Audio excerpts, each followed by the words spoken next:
worked with STB. We are also looking at how passion is made possible for the different tribes that we've identified, because it is not just about going there and doing something, but it's about going there and making your passion possible, right? So for action seekers, we have a whole array of adventure, adrenaline pumping type of activities. These are just some examples. Mega adventure, this is the jetpack. You actually kind of fly up from the water a couple of meters.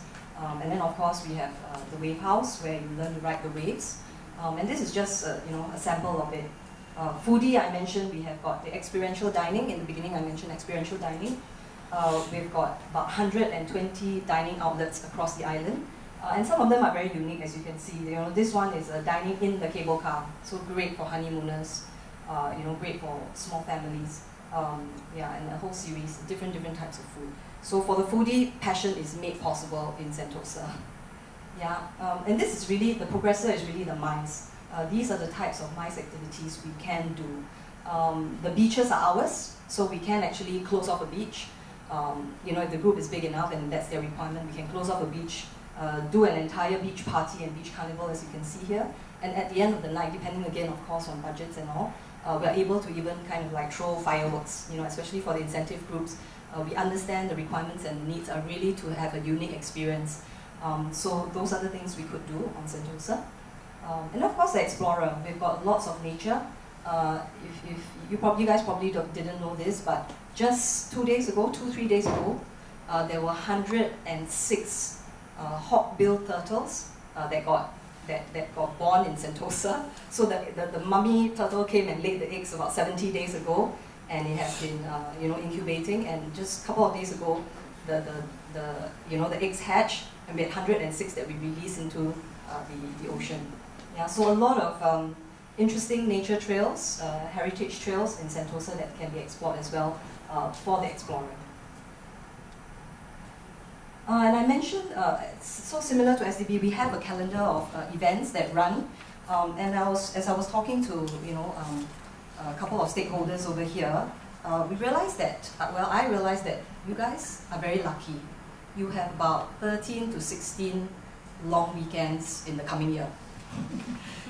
I might just decide to migrate here. 13 to 16 long weekends. So this is where the events are really possible, right? Where especially if you have that long weekend and the events are happening, come on down to Singapore, come on down to Sentosa, you can really take part in some of these. And many of these events are free on Sentosa.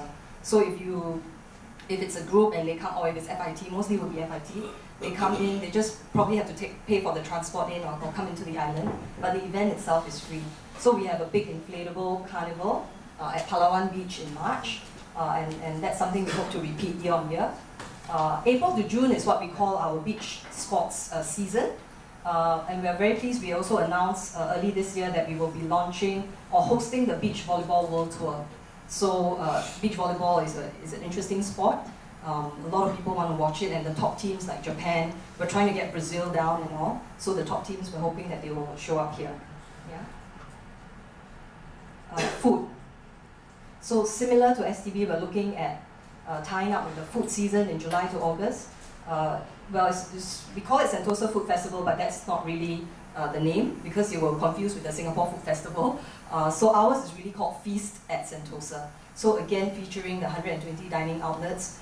We will have a big grill fest that lines the beach. So this was last year we did this. We saw over 16 to 18,000 people over 2 weekends just visiting the food stalls. And this year we're looking at really having a barbecue by the beach, mass barbecue by the beach. So that's something we're working on. And then in September, again we did this in September of last year. We had what we call sensational, and it's sensational fun. So we had about 30 large sand sculptures that line Siloso Beach.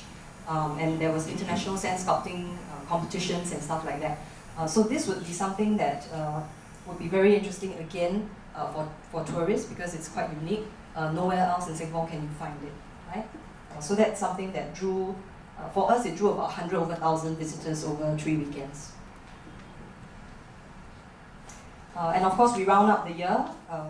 Adrian mentioned about the parties and all. We have our own, apart from Zouk Up, We have our own Siloso Beach party, which is a countdown party at year end. So again, this would appeal, to the working millennials, the early careers, established careers, coming in. They just want to have a good time. So this countdown party lasts from 6 p.m. to 6 a.m. Yeah, so it's a 12-hour countdown party. People have a lot of fun. This year we had about 12,000 people coming to the beach. There was foam party. We threw fireworks at stroke of midnight, and this is the crowd. Yeah. So that's how we end the year. Looking forward. Yeah. So stay tuned for more new differentiated experiences in the state of fun. And I was advised by Shrita that to give you a soundbite. And I do want to say this because I really do mean it. Yeah. Yeah. Sentosa and Indian travelers have a long-standing love affair, and we continue to work hard to woo them so that generations after generations of Indian travelers will continue this love affair with us. Thank you.